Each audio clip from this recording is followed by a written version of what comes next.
Hey guys, Nick with PhoneArena here, and the highly anticipated Samsung Galaxy S5 just arrived at the office. For those of you who haven't heard somehow, this is Samsung's newest Android flagship smartphone. As such, it comes with improved design, a very impressive specs sheet and, unsurprisingly, a premium price tag. And now we're about to find out how Samsung's Galaxy S5 stacks up against one of the top smartphones for 2013, the LG G2.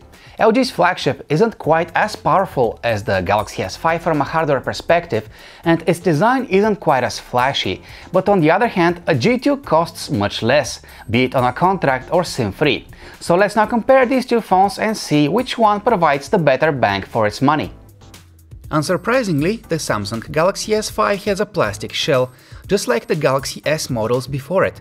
What's new, however, is the finish on the back cover. What we have now is a sparkly finish complemented by a perforated pattern.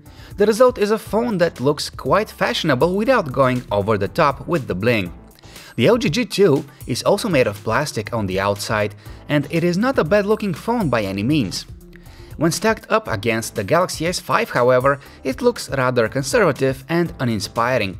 Its glossy finish and plasticky construction would hardly impress anyone, ourselves included. Unlike the LG G2, the Samsung Galaxy S5 has a removable back cover that provides the user with freedom to replace the battery at any time.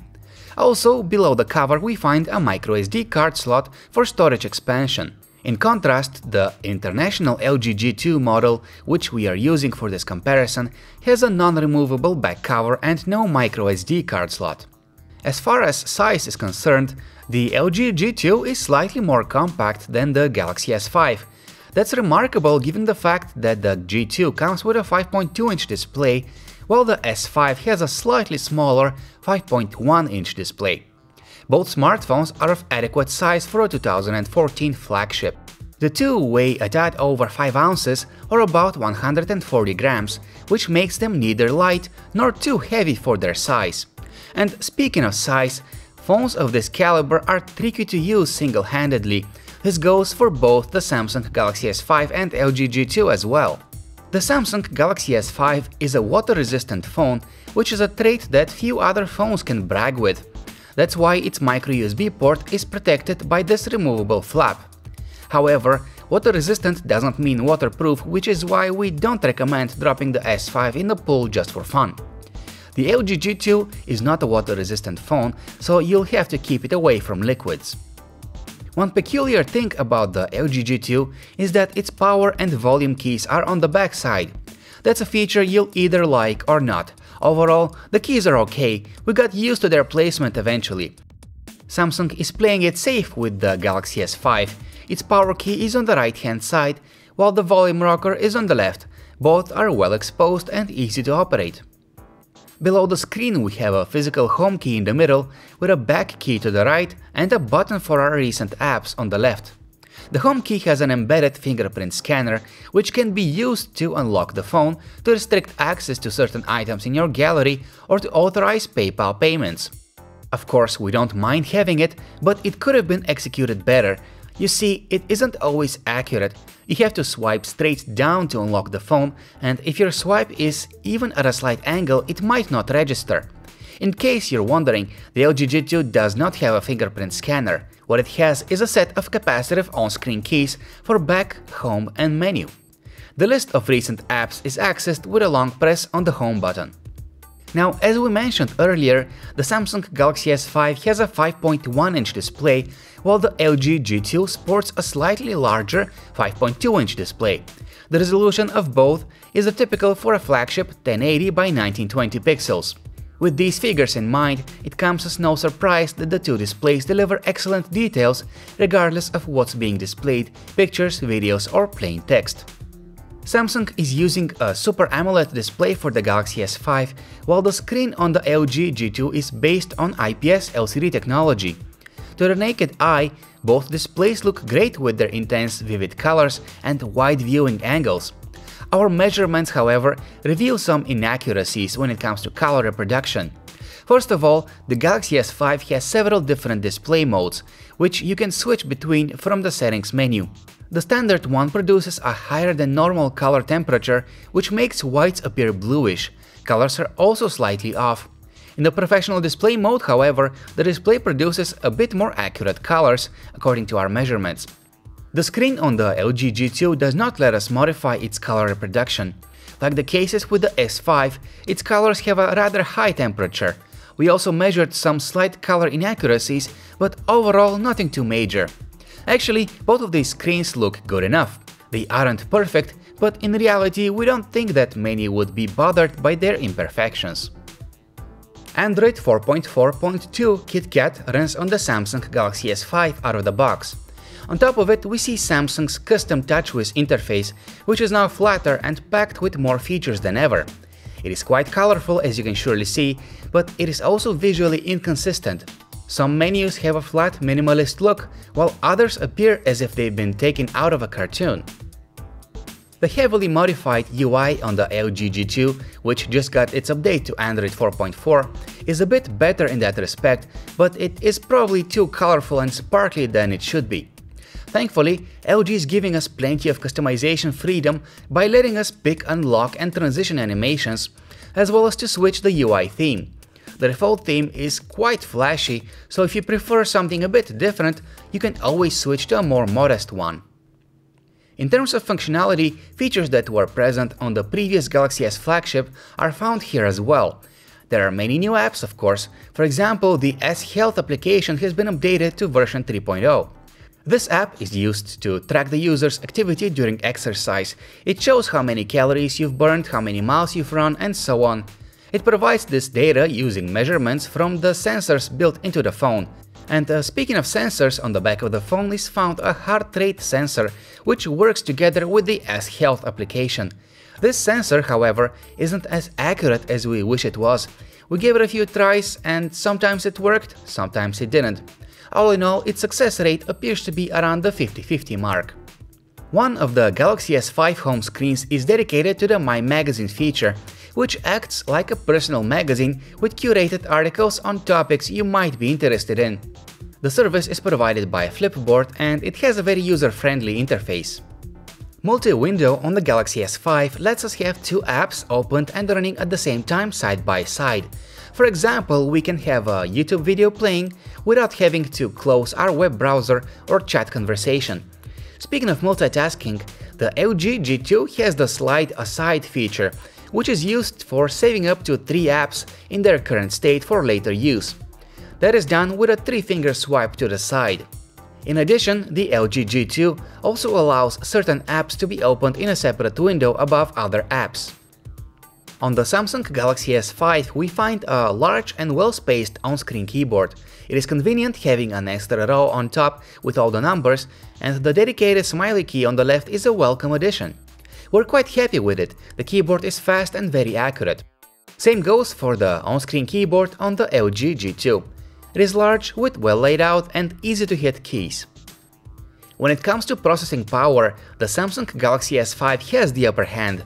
The version of the phone that is going to launch in most markets comes with the fastest Snapdragon 801 system on chip, which has a quad-core CPU that can run at up to 2.5 GHz. Under the hood of the LG G2, we find last year's Snapdragon 800, which has a lower maximum CPU speed of 2.26 GHz. Also, its GPU runs at a lower frequency compared to the one in the S5. But in reality, both phones are on the same page when it comes to performance. Their interfaces run fluidly and both can easily handle heavy apps and games. Still, the Galaxy S5 is likely to prove more future-proof in the long run. There are 2 GB of RAM inside both phones, which should be enough for the needs of most users. Sure enough, the two have no trouble switching back and forth between recent apps. Here we have the stock internet browser on the Samsung Galaxy S5. Unsurprisingly, it zips through even the heaviest web pages. Navigation is smooth and responsive, pages load quickly, and we can swiftly switch between opened tabs. We do see some lags from time to time on those really heavy web pages, but overall the browser is a pretty good one. The LG G2 and its stock browser are also ideal for browsing the web, and of course you can have multiple tabs open. With heavy web pages, however, lags are a bit more frequent. The Samsung Galaxy S5 packs a 16-megapixel camera with a single LED flash. Something unique about it is that it uses phase detection autofocus, which is a feature found on professional cameras. Thanks to this, the camera can focus onto an object for as little as 0.3 seconds, which is impressive for a smartphone camera. On the LG G2, we find a 30-megapixel camera with a single LED flash. Unlike the S5, the G2 has optical image stabilization, which does a great job at keeping the frame steady while taking still photos or videos. As far as image quality goes, the Samsung Galaxy S5 produces great photos with lots of detail in them. Even at 100% zoom, photos look nice and detailed, with a bearable amount of digital noise. However, we do see that the S5 boosts the color saturation a bit, making scenes look a bit more colorful than they actually are. The photos from the LG G2 are almost as detailed, although details are softened a bit, presumably by the phone's noise suppression algorithms. Colors have a neutral look. Overall, it looks like the Galaxy S5 has the better camera, but the LG G2 performs almost as well. When it comes to video recording, the Samsung Galaxy S5 can shoot very smooth 1080p video at 60 frames per second. It can also take 4K videos at 30 frames per second. The LG G2 in comparison does not support 4K resolution videos, but it can shoot 1080p 60fps video too, and it looks great thanks to the camera's optical image stabilization. In fact, we'd say that the daytime videos made with the LG G2 look a bit better compared to those from the S5. Sure, the S5's 1080p videos are good enough, but we were expecting them to be slightly more detailed. There is nothing surprising about the audio player preloaded onto the Galaxy S5. It is a straightforward, simple-to-use app with tabs on the top for our tracks, albums, artists, and so on. The music player on the LG G2 is very similar in terms of appearance and layout, but it has a weaker selection of equalizer presets. Still, it is perfectly usable. We copied our usual set of video samples onto the Samsung Galaxy S5, and to no surprise, they all ran fine at resolutions of up to 1080p. Same were the results with the LG G2. Naturally, both smartphones are ideal for watching videos on thanks to their large, high-quality screens. The LG G2 sports a mono loudspeaker on the bottom side, and its quality is mediocre at best. It gets the job done, but only as long as you're not in a noisy place. The Samsung Galaxy S5 has a single loudspeaker on its back. In comparison, it sounds better and it goes to a higher volume level. Phone calls made with the Galaxy S5 are of average quality. The earpiece is loud and we can definitely follow the conversation without much effort, but voices sound a bit muffled. Also, some unwanted hissing sounds make it to the other side of the line. The other party described our voice as slightly digitized and artificial. The LG G2 couldn't amaze us with quality phone calls either. The earpiece sounds good enough, but the microphone can't capture our voice as clearly as we wish it did. Overall, when it comes to quality of phone calls, we would rank the LG G2 and the Samsung Galaxy S5 at the same level. The removable battery inside the Galaxy S5 has a capacity of 2800 mAh. According to Samsung, the phone should be able to provide up to 24 hours of talk time or 16 days of standby on a single charge. Web browsing time is quoted as 10 hours. Now would be a good time to tell you about the phone's ultra power saving mode. When enabled, it reduces power consumption to a minimum, and as a result, even if you're down to the last 10% of battery left, the phone should last for up to another 24 hours. Inside the LG G2 there is a non-removable 3000 mAh battery, and we know from experience that the phone can provide us with a couple of days of moderate usage. One of the power-saving features implemented in the phone is the graphic RAM, which reduces the screen's energy consumption by 26% when displaying static images. Talk time for the phone is listed as 17.9 hours and standby time is quoted as 29 days. To wrap things up, the Samsung Galaxy S5 is one of the best Android smartphones you can find, with a great display, catchy design, well-performing camera, and a super fast processor beating inside it. But it's also one of the most expensive phones around. In comparison, the LG G2 is a few steps behind the Galaxy S5 on many levels, but it is still a worthy competitor, especially now that its price has dropped considerably since its launch. All in all, you should definitely grab the Galaxy S5 if you demand the very best regardless of its cost. Or if value for money is what you're seeking, the LG G2 would be an excellent investment. Thank you for watching our comparison between the Samsung Galaxy S5 and the LG G2. To learn more about these two great phones, just visit our website phonearena.com.